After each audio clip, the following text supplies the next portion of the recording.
Zayat, Ibáñez, Tonietti. Truco Gallo.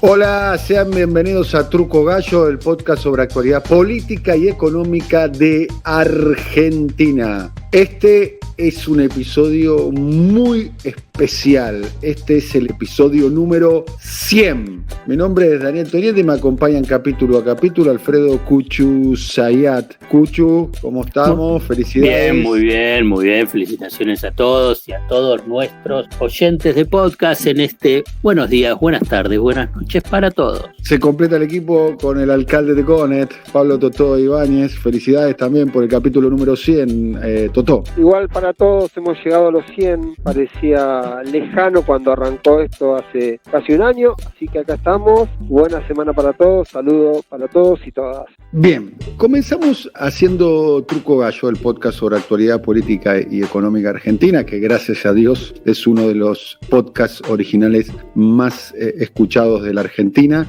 el 1 de octubre del año 2019, hace casi un año atrás. Y cuando uno revisa los sumarios de los diferentes episodios de Truco Gallo, por caso, el capítulo 1 era el tema de la deuda externa, que sabíamos que era un tema que iba a asignar al próximo gobierno. Cuando nosotros empezamos a grabar el podcast, el primer capítulo ya prácticamente estaba definida por la distancia que había sacado en las PASO el triunfo de Alberto Fernández, una salida a la uruguaya.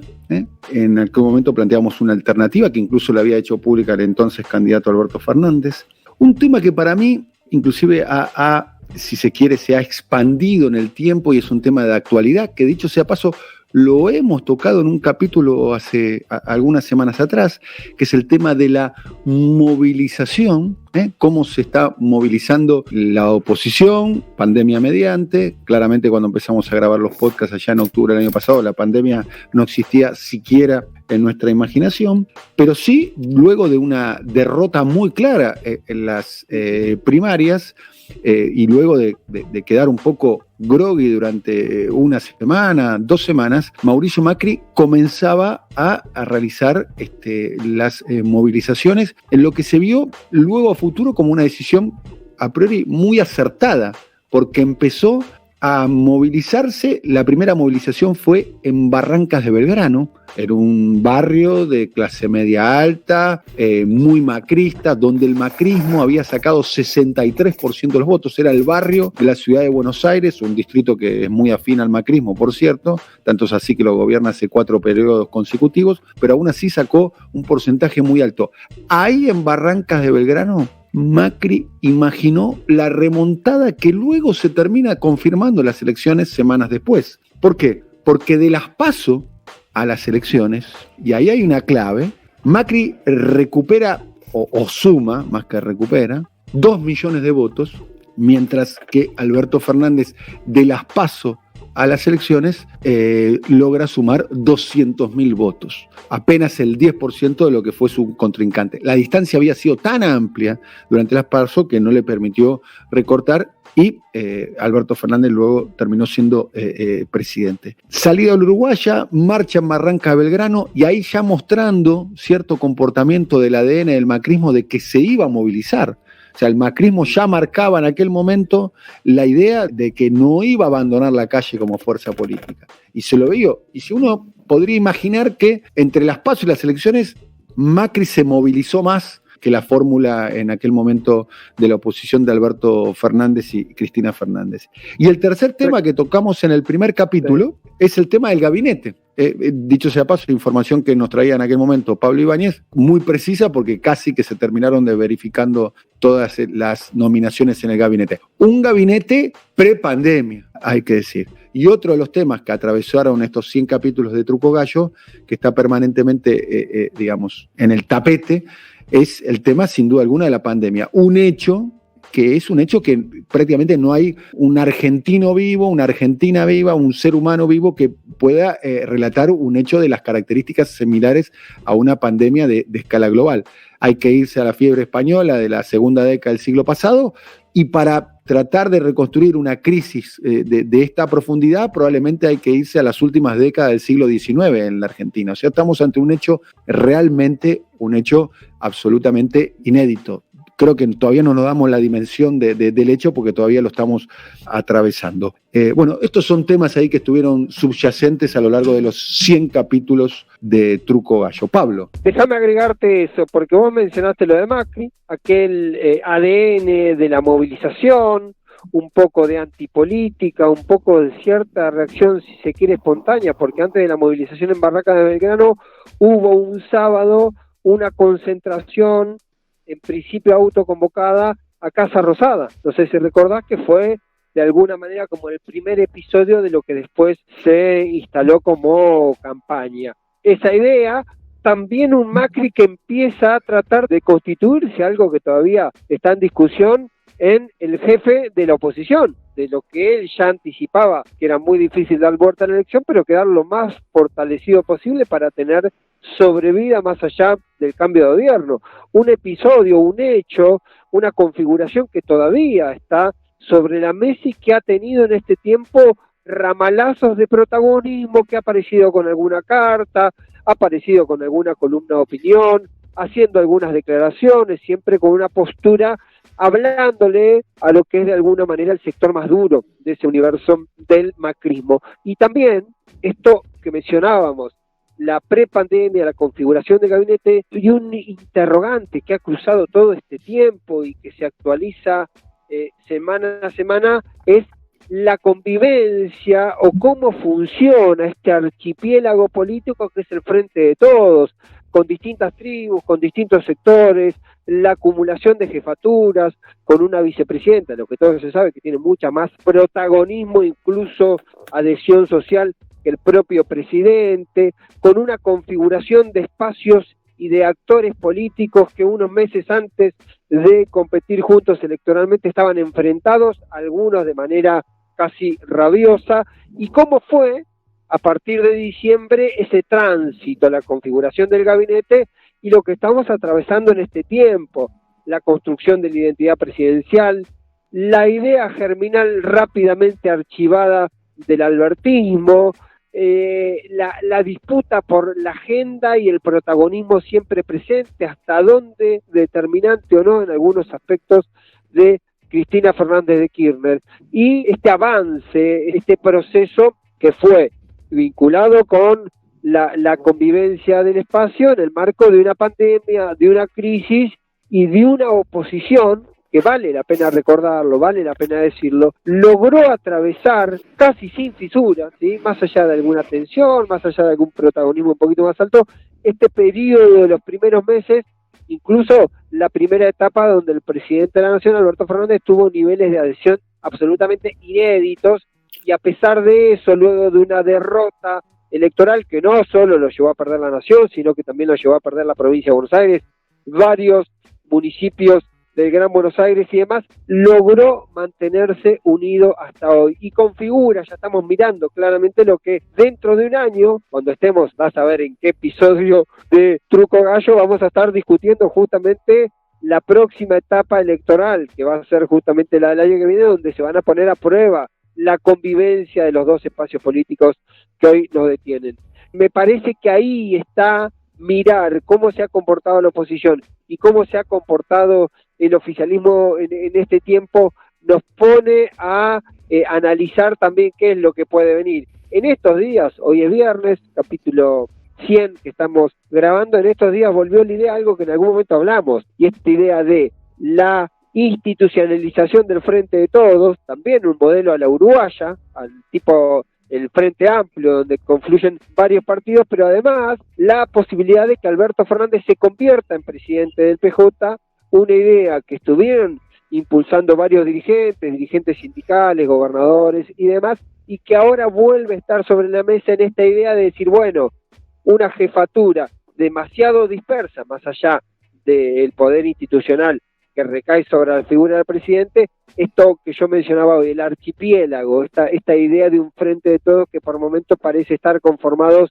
por una unidad global bajo un mismo paraguas, pero que no ha logrado fusionarse para una mecánica operativa y política en este tiempo. Me parece que hay que seguir mirando ese proceso. Y siempre, naturalmente, Alfredo es el experto en eso. cómo impacta sobre los episodios políticos, el devenir de la economía, la cuestión de la deuda y el fenómeno que todo lo atraviesa naturalmente de la pandemia. Alfredo, ¿qué cosas para observar de casi un año de Truco Gallo, que es casi también un año de la elección como presidente de Alberto Fernández, con una dinámica, insistimos, ¿no?, absolutamente inesperada por el tema de la pandemia, pero desagregado eso, ¿qué cosas para aportar? Lo que vos mencionabas, que nosotros hablamos desde el primer episodio, el tema de la deuda, y después el tema del dólar. Me parece que son dos temas que han cruzado a lo largo de todos los episodios de podcast vinculados con el tema económico, y me parece porque han sido centrales. Pero hay un elemento que vos también lo mencionaste, y que la verdad que alteró todo, y que en última instancia también mi interés sobre qué es lo que está pasando, tanto a nivel local, pero a nivel internacional, es el tema de la pandemia y el impacto de la pandemia en términos económicos, no solo sanitarios. Y más teniendo en cuenta que, bueno, estamos transitando este año de podcast, viviendo una crisis inédita. Pero una crisis inédita para todas las personas que hoy están vivas. Nunca se vivió una crisis así. O sea que es algo extraordinario. Extraordinario en el sentido no algo fabuloso, sino que es algo extraordinario, y yo creo que eso es lo que también ha cruzado durante todo este tiempo los episodios de Truco Gallo.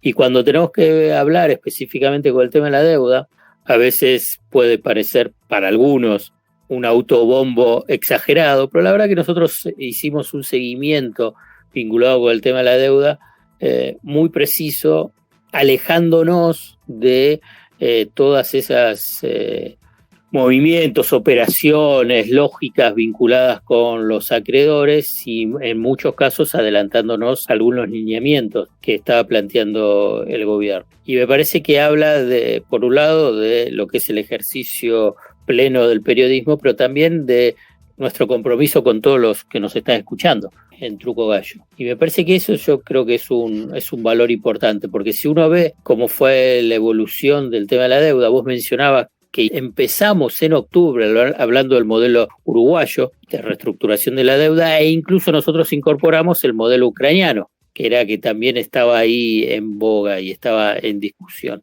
Y también que lo había mencionado Alberto Fernández con el tema Uruguay, ¿no?, la negociación. Pero después la verdad que hubo un modelo, si querés, un modelo Guzmán en la negociación de la deuda. Y más allá de toda esta red de economistas de la City que día a día siguen hablando como si fuesen totalmente ajenos a la fenomenal crisis que la Argentina vive, Guzmán, el académico, el pasante, el jugador de sacachispas, hizo una renegociación muy exitosa en términos de adhesión y de las condiciones para la Argentina.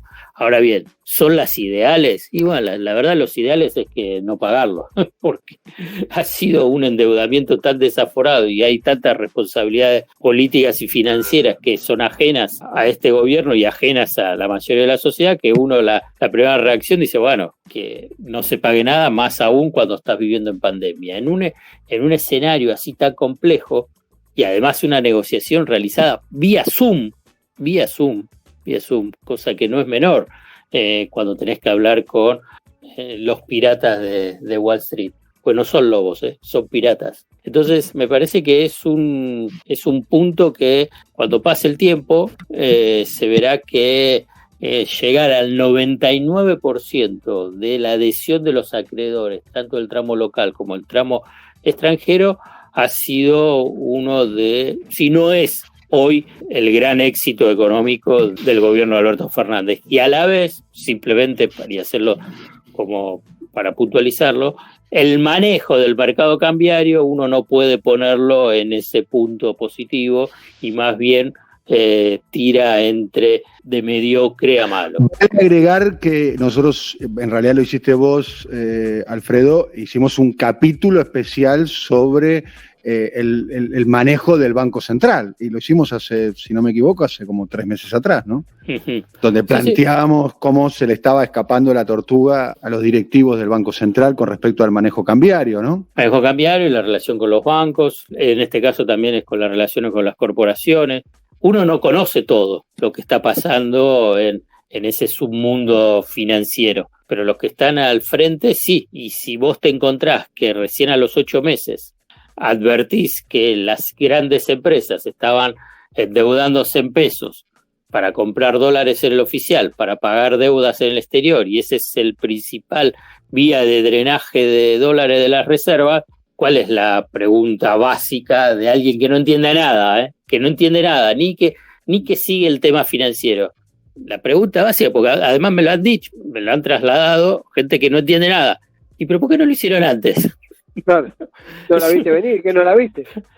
Y claramente que la estaban viendo. Entonces es una pregunta muy sencilla. Entonces, Total. Por eso pongo, digamos, el manejo del mercado cambiario, que es muy, muy sensible, que tiene muchas aristas políticas, financieras, económicas, de expectativa social, todo, digamos, en un punto no muy favorable al manejo económico del gobierno de Alberto. Imaginemos el capítulo número 200 de Truco Gallo, más o menos dentro de un año, y uno podría imaginar que el tema dólar o el tema cambiario puede llegar a estar presente, el vínculo entre el oficialismo y, entre comillas, poder judicial, cierro comillas, es una tensión que es permanente, lo mismo que el vínculo entre el gobierno y los medios de comunicación más importantes, y también ciertas tensiones al interior de la propia coalición oficialista. Y a mí me gustaría presentar 2 episodios en particular. Una es el levantamiento policial y otro es la toma de tierras, donde hay probadas sospechas de que hubo un poquitito de fuego amigo, alguna perdigonada de fuego amigo, tanto en el levantamiento policial, por lo que dejaron correr algunos intendentes, y en el caso de toma de tierras de algunos dirigentes de movimientos sociales que incluso algunos son funcionarios o están vinculados al actual oficialismo. Pablo. Sí, me quedo con ese detalle porque el tema del levantamiento policial, con las consecuencias, con las derivaciones del episodio en particular, lo que en su momento se entendió como un reclamo legítimo salarial, miramos nosotros que habitualmente hemos hablado de los trabajos que hace la consultora Proyección. Hay un dato que menciona el último trabajo donde hay una mirada muy importante, más del 40% de la gente, de los consultados por lo menos, que considera que el reclamo era legítimo. Pero más allá de la hipótesis del reclamo legítimo, creo que hay 2 cuestiones que merecen una lectura adicional, incluso dejando de lado la especulación o la sospecha de si esto fue producto de un desencuentro o pase de factura de tipo político. ¿Por qué lo dejo temporalmente de lado? Porque me parece que en todo caso, si eso existió, también tuvo un componente de se pudo asentar sobre la fertilidad de 2 problemas de fondo. Uno es la cuestión del eterno problema de la policía bonaerense, un tema que estalla en los 90 y que desde entonces fue un problema que atravesó e hirió a todos los gobernadores y a todos los presidentes, a todos los gobiernos. Algunos lo pudieron administrar mejor, otros lo pudieron administrar peor. Más que en los 90, incluso a fines de la década del 80, con Antonio Cafiero y Luis Brunati como ministro de gobierno en el 87, ¿no? Esa es la primera gran crisis de democracia, ¿no? Está bien, digo, ese episodio, pero después yo siempre menciono que hubo un Ministerio de Seguridad en la provincia de Buenos Aires creado a mediados de los 90, después del episodio de Cabezas, la reforma policial, la llegada a Arlañán, como que de alguna manera ahí adquirió una dimensión política y social. Lo de Brunati tuvo un componente, si se quiere, más político, pero me parece que en los 90 tomo la referencia de lo de Brunati en la gestión Cafiero, pero me parece que de los 90 en adelante fue imparable la situación porque además coincidió con algo que a veces vale la pena mencionar, no quiero irme por las ramas, la aparición de las agencias de seguridad, la aparición de la inseguridad como un fenómeno social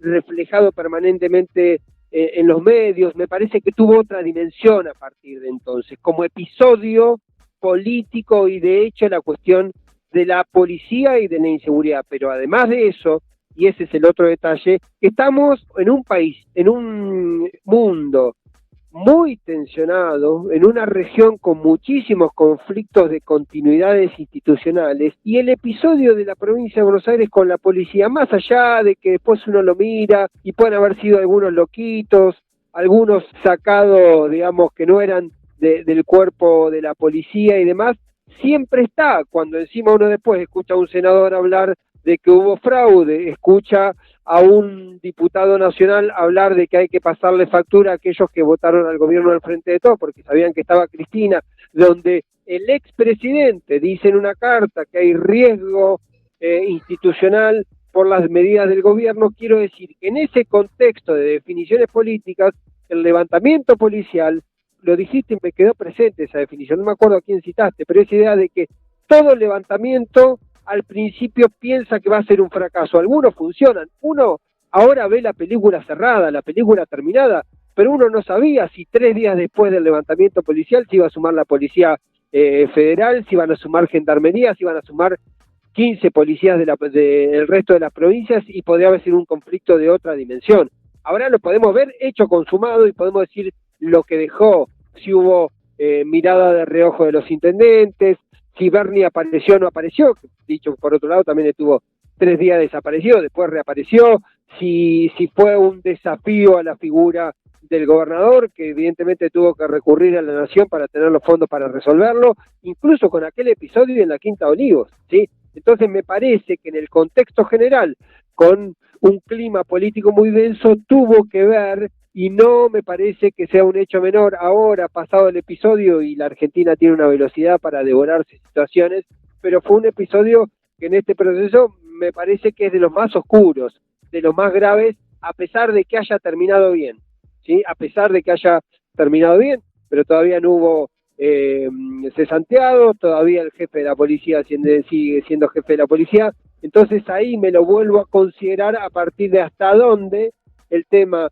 de la policía bonaerense, o de las policías, si quieren de manera más genérica, es un tema que la democracia, que la política no ha sabido subsanar en todo este tiempo, como no ha sabido resolver otros aspectos. Bueno, estuvimos haciendo un repaso en este capítulo especial, el capítulo número 100 de Truco Gallo. Queremos agradecer en particular, yo quiero agradecer, y me imagino que también el resto de los integrantes, a todos los que han participado en Truco Gallo a lo largo de este año de historia, a Patricio da Torre, que fue coordinador, a Marcelo Figueroa, que es el actual coordinador y va a dejar de serlo porque por suerte consiguió un trabajo muy bueno, Martiniano Cardoso, que nos acompaña, obviamente a Simón Vilarrubia, que es nuestro realizador, Andrés Rotz, que es el diseñador, y no sé si Cuchu y Pablo quieren agregar algo más. Yo creo que es una experiencia muy linda, fascinante la de los podcasts, todo lo que nosotros compartimos y la respuesta que tenemos de los oyentes, las oyentas. Y la verdad que bienvenido, y si en un año pasó todo esto, pensemos qué es lo que puede pasar de acá hasta octubre del año que viene. Tengamos en cuenta que en el medio están las elecciones y después está el tema de la pandemia. Y solamente para cerrar, es que para mí el tema de la pandemia nos cruza a todos, y nosotros lo hacíamos en forma presencial, ahora lo hacemos en forma remota, pero manteniendo la calidad y nuestro compromiso con la información y nuestros oyentes. ¿Toto? Sí, no, yo no sé si lo mencionaste, pero también mencionarlo a Pablo López. Que ha Pablo López, fundamental, Pablo López. La confección de todo este esquema, una idea que además había arrancado, no sé si vos te podés, el primer episodio salió el 1 de octubre, lo grabamos a fines de septiembre, pero era una idea que estuvo varios meses dando vuelta. ¿Recuerdan ustedes que fuimos, vinimos, hasta que un momento nos juntamos ahí en el estudio de Simón, ahí en la calle Dorrego, ¿no? Sí, Dorrego 911. Hicimos la primera grabación, también está ahí el Centro Cultural, que no sé cómo estarán los muchachos, si no fuimos más después de estos cambios. Una experiencia me parece interesantísimo, un formato, yo me detengo en eso, lo dijo Daniel al pasar, es un producto, el podcast, como todas las experiencias de comunicación, a veces pueden quedar o no quedar, pero fue pensado, fue planificado, es nativo, como se le dice en el formato, es un producto pensado para podcast, para que cada uno lo siga en su casa en el momento que quiere, para que pueda pensar, para que pueda disentir con lo que nosotros decimos, naturalmente para que tenga la mejor información que nosotros podemos poner sobre la mesa, y esta idea del ejercicio que uno nunca tiene que dejar de perder de vista, de reflexionar, de analizar y tratar de saber de dónde venimos para intentar adivinar hacia dónde vamos. Y agradecer mucho fundamentalmente a los oyentes, a nuestras y nuestros oyentes, que son los que están ahí en este momento escuchando el capítulo número 100 de Truco Gallo, que convirtieron, nosotros nunca lo dijimos, pero el Truco Gallo es el podcast de política y economía, de actualidad.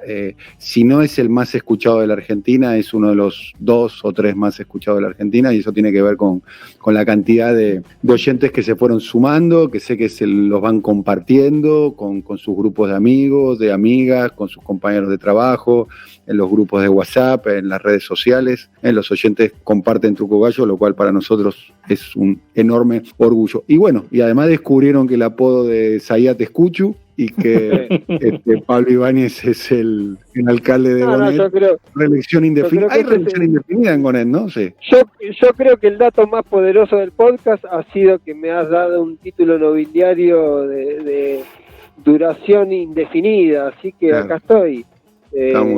Mucha gente me menciona y me habla y me hace la referencia al alcalde de Gonet. Así que está muy todo mérito de Truco Gallo. Bueno, nos estamos yendo. Hasta la próxima, Cuchu. Un abrazo grande para todos. Hasta la próxima, al alcalde de Gonet, Pablo Totó Ibáñez. Saludos, muchachos y muchachas, gracias. Hasta el próximo capítulo, y felices 100 episodios de Truco Gallo para ustedes, los oyentes. Chau, chau. Coordinación: Marcelo Figueroa. Producción comercial: Pablo López. Realización: Simón Villarrubia. Diseño gráfico: Andrés Roch y Lisandro Aira para brasilcomunicación.com. Más gigas, más crédito. Con Movistar Prepago siempre tenés algo más. Aprovechá la promo bienvenida con gigas de regalo y WhatsApp gratis. Todo por 30 días. Pedí tu chip en tu kiosco más cercano y conocé los beneficios que tenemos para vos. Movistar. Válido en Argentina del 24 del 8 del 20 al 30 del 9 del 20.